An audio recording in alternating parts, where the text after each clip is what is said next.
Does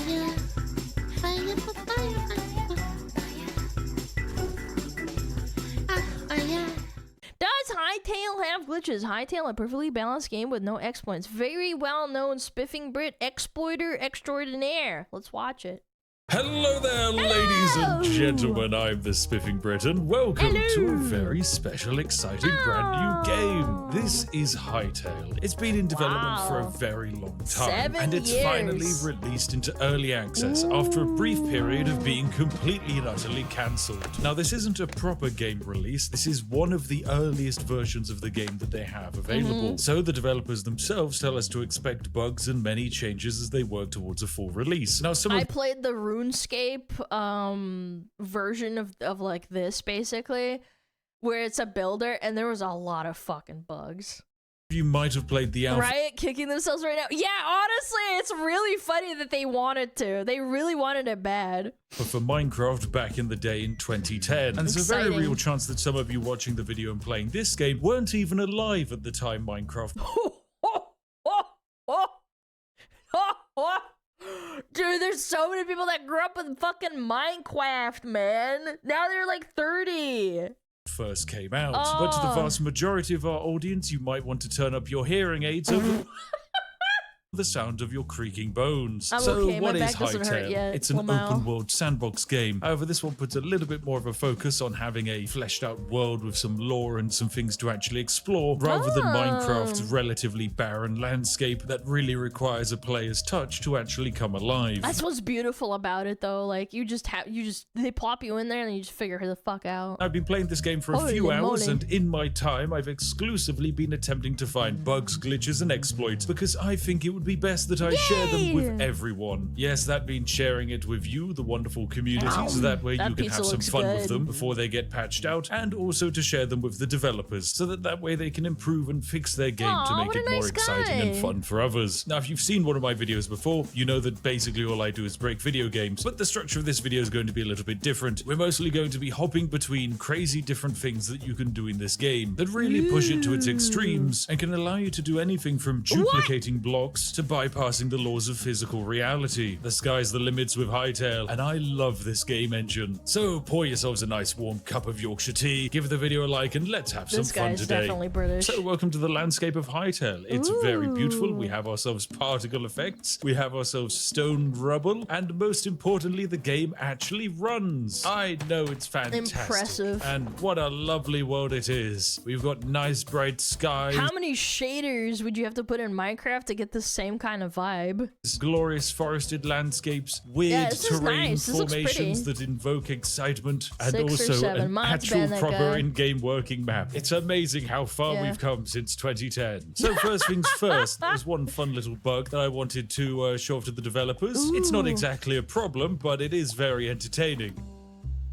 Hyperspeed strolling. So developers, something I noticed is that when playing the game, I like to normally play games at a relatively high FOV. So sometimes I like to drag my field of view settings up all the way to the maximum. From a game testing perspective, this is a very useful way of seeing if there's some odd interactions with the placing of blocks and reaching objects that can occur at really wide or confined FOVs. But this guy probably gets paid to play test a lot of games with how much experience he has. Be getting onto those glitches later. Like, so something I noticed when I drag my FOV to maximum and then increasing the screen distortion from sprinting, something rather silly can occur. Let's say we set it to just a nice 1.1. Well, what happens when we run is the sides of the screen slightly bend back a bit to give you that sense of motion and fluidity. Lots of video games use this trick. It's very good. There's just one slight issue. If I go into the settings and crank this bad boy up to the maximum of 1.5, we enter into what can only be described as the Star Wars hyperspace mode, as the entire world folds back on itself, and we quite simply can look under the map, as well as get this very cool visual effect. I mean, this is truly glorious. Wow. This is actually how I prefer to play all of my video games, on a linear, flat plane. Yeah, it can only be described as truly magical. Now, even though it will make you... I could honestly compare this to back when, like, Fallout 4, because of how old the engine is for Fallout, because they run it on the same one. It's been around since, like, 2009, I want to say. If you heighten the FPS and did some other fucking shit, you could make yourself hyper ward speed and run really fast as well, because of how, like, the FPS works with it. feel like you're going exceedingly fast, this doesn't actually increase the pace at which we're moving. It just feels really good. So yes, you might want to ever so slightly change the calculations you're using, guys, but as you can tell, not exactly a groundbreaking necessary thing you need to rush off and cancel the game over. So let's quickly set our FOV back to normal before you guys end up vomiting at your screen or something. Yeah, that was pretty sick nasty. I'm not gonna lie. Welcome back, ladies and gentlemen. I've been running around the mines, gathering various things, and there's some, you know, evil creatures down here that sure I might be able to try and fight, but realistically with a crude sword it's not going to go well. The problem is I am deep underground and it's going to be quite challenging for me to work my way out of here. However, I have myself a little solution using a creative game mechanic, I know. So if you find yourself deep underground and you can't be bothered to make your own way out of it, allow me to demonstrate a brand new glorious alternative technique. Simply dig into a wall just a little bit. Here we're going to quite simply do a little bit of a secret method using a diagonal jump trick. All you want to do is make sure you have a nice bit of surface ahead of you. Then above the third block, you're going to want to chisel yourself out a little bit of space and remove these 2 blocks here. And then you're going to want to try and mantle your way up. Now you'll notice something visually interesting happens where we kind of just teleport upwards. How very good indeed. What we then want to do is place a block right here. So quite simply what we're going to do is diagonally mantle like so. Is he gonna yeet himself through the floor? Which the game is then going to interpret as moving me to the right 1 block because I'm mantling diagonally. And because the space above me right now is free, it's going to allow me to mantle. Whereas if I try and jump up here, I can't. But because I'm going to mantle 1 space to the right and then mantle upwards into that block there, the game gets a little bit upset and teleports me through the floor and tries to find the nearest safe point of terrain that I can attach myself to. This is quite an easy little trick to do. So we've warped ourselves up another cave system. And then I can repeat this process by breaking all these blocks like so. And once again mantling my way up, and would you look at that, I've just found daylight. Huzzah. Ooh, and a mysterious floating tree. Sorry sir, you're gone too. Yum, yum, yum, yum, yum. Give me all that wood.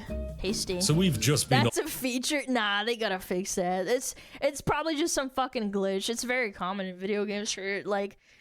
It's a thing that happens when they don't have a barrier to stop it, and the only way you'd know is if someone play tests it and checks the tricks. Like they do this for, like, this guy probably already did this in another game and he just tested it because it's like, oh well, I already know what's gonna happen if it's not fixed. Off exploring, looting, and stealing anything that was or wasn't bolted down. You know, like a true British gentleman does. Hello there, tiny creature. Goodbye, tiny creature.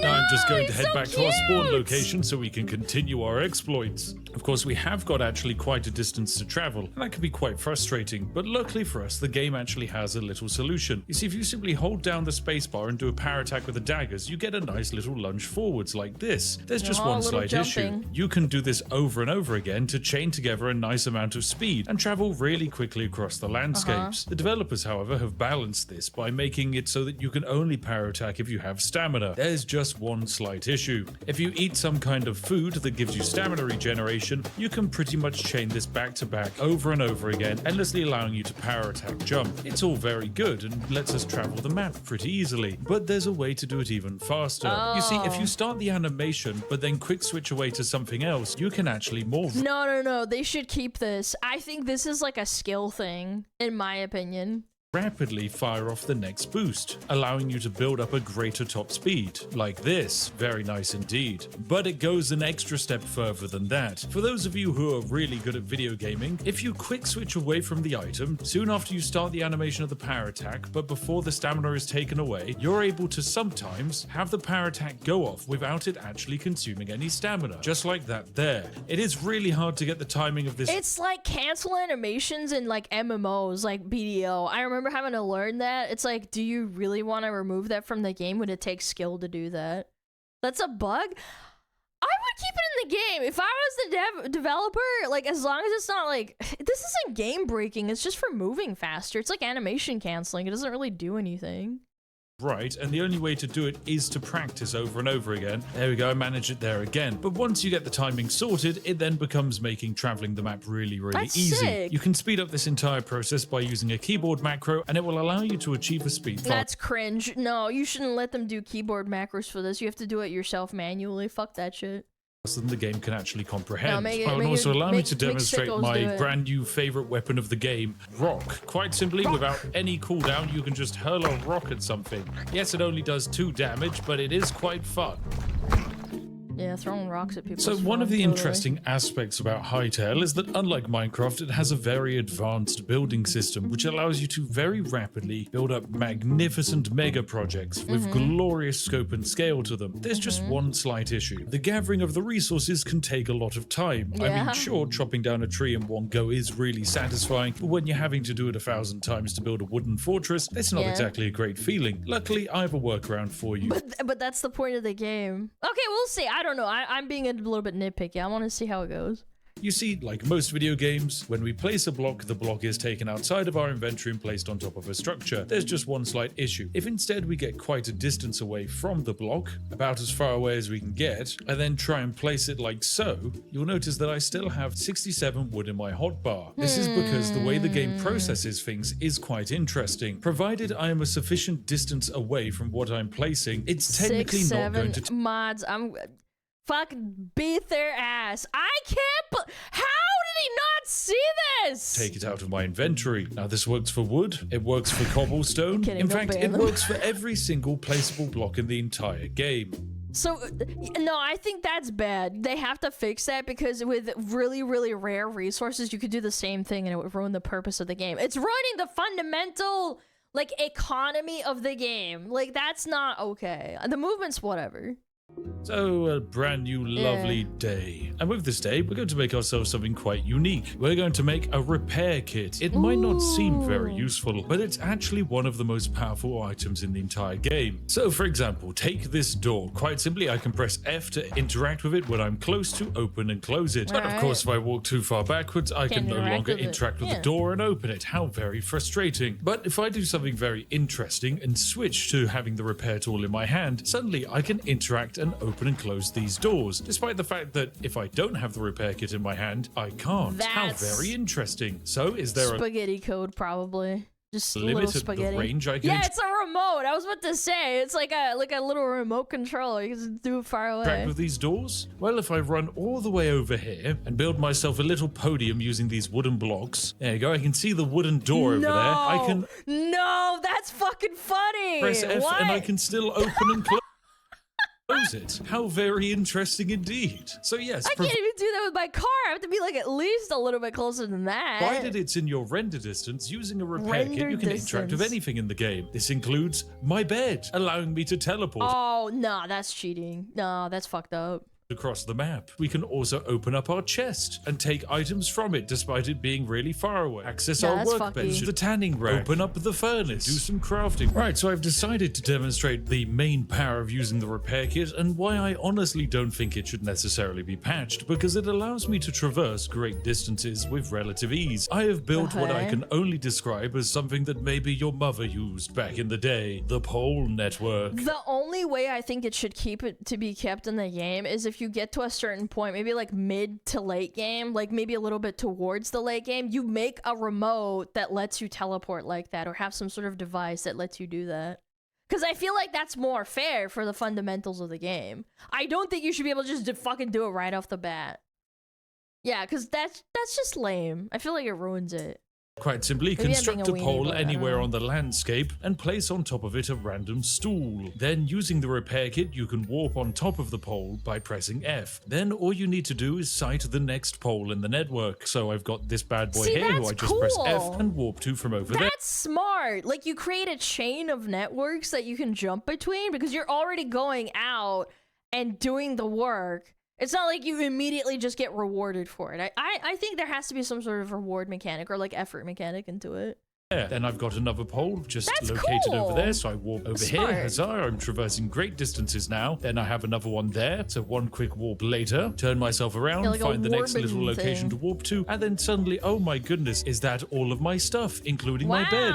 Yes, it is. So using just this random repair kit, I'm able to teleport vast distances without having to move those pesky legs. Yes, this is the nice and lazy way to play the game. Nice and lazy. Right, welcome back to the main menu, ladies and gentlemen. My goodness. For the next set of bugs and glitches I want to show off, we won't be using our survival world. I mean, we could, they do work in the basic survival mode, but it's just a lot easier for me to use creative for the purposes of our demonstrations. Okay. But before I do that, I also want to bring some attention to the My Avatar section of the game. Developers, if you're watching this, you've done a splendid job. The amount of insane characters you can put together in this game already is wild. I've seen it pushed to its limits with One Punch Man, Hatsune Miku from Fortnite, and more Nintendo IPs than you can wave a cease and desist.